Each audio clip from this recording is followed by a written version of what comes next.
वजीर आजम इमरान खान ने हंगामी इजलास काबीना का आज तलब किया था, वो बाकायदा तौर पर शुरू हो चुका है। हमारे साथ मौजूद हैं डॉन न्यूज के नुमाइंदे सनाउल्लाह खान, उनसे जानने की कोशिश करते हैं। सनाउल्लाह खान, क्या तमाम काबीना अराकीन मौजूद हैं? और जैसा कि आपने बताया था कि इत्तेहादी अराकीन को भी मदऊ किया गया है, कोई पहुंचा है वहां पर?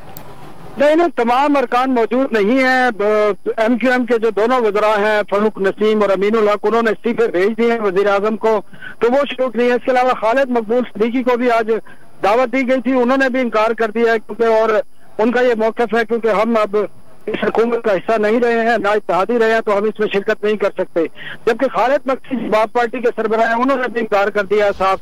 लेकिन उनकी जो एक रुकन है जो वफाकी काबीना की जुबैदा जलाल, वो इस इजलास में शरीक है और एक नुकाती एजेंडा है। वज़ीर आज़म और भी बातें कर सकते हैं, लेकिन नुकात जो है वो एक ही है, मसले पर काबीना के जो अरकान है उनको एतमाद में लेना है, उनको बताना है। और इसके साथ साथ आज कुछ सहाफ़ी और एंकर्स हैं वो भी मौजूद हैं जिनको बुलाया गया है वज़ीर आज़म हाउस में, वो भी इस वक्त बैठे हुए हैं। अभी तक उनसे जरा ये बता रहे हैं मुलाकात नहीं हुई है, लेकिन वो वज़ीर आज़म हाउस में मौजूद है। काबीना के इजलास के बाद, काबीना को एतमाद में लेने के बाद जो 10 से 11 एंकर्स बुलाए हैं मुख्तलिफ चैनल से, उनसे वज़ीर आज़म बात कर सकते हैं। और उनको जिस तरह वज़ीर आज़म ने खुद कहा कि वो खत उनको दिखाएंगे, तो वो खत भी उनको दिखा सकते हैं, लेकिन वो काबीना के इजलास के बाद मुलाकात है। जी सनाउल्लाह खान, बाकायदा तौर पर शुरू हो चुका है इजलास या भी इंतजार किया जाएगा बाकी मानदा काबीना अराकीन की मौजूदगी का या उनके आने का?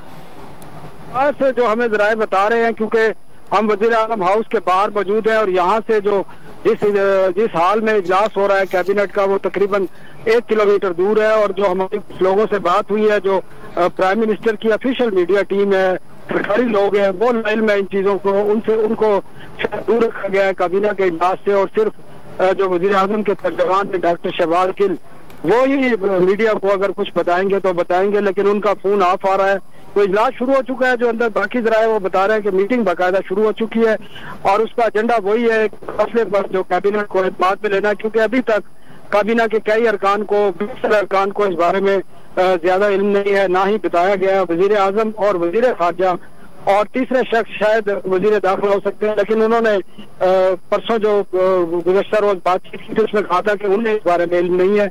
और अब से थोड़ी देर पहले भी वजीर दाखिला ने यहाँ पर PM हाउस के बाहर मीडिया टॉक की थी, उस वक्त भी उन्होंने इस मसले के हवाले से, उसको मालूम होने के हवाले से तस्दीक नहीं की है।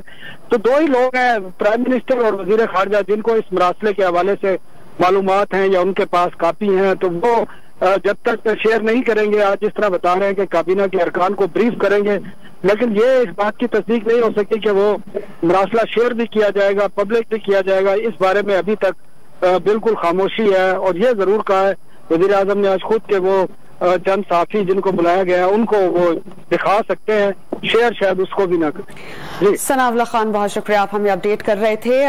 ताज़ा तरीन इत्तलात ये हैं कि जो वज़ीर आज़म इमरान खान ने काबीना इजलास बुलाया था हंगामी तौर पर, वो बाकायदा तौर पर शुरू हो चुका है और MQM के अरकान इस काबीना इजलास का हिस्सा नहीं है। गो के वज़ीर आज़म इमरान खान की जानिब से तमाम इत्तेहादियों को मदऊ किया गया था, लेकिन बाप पार्टी के नादिर मक्सी इस अहम इजलास का हिस्सा नहीं, लेकिन बाप पार्टी की ही जुबैदा जलाल इजलास में शरीक हैं। ताज़ा तरीन वीडियोस के लिए हमारा YouTube चैनल सब्सक्राइब करके बेल आइकन प्रेस करिए ताकि आपको मिले हर अपडेट सबसे पहले।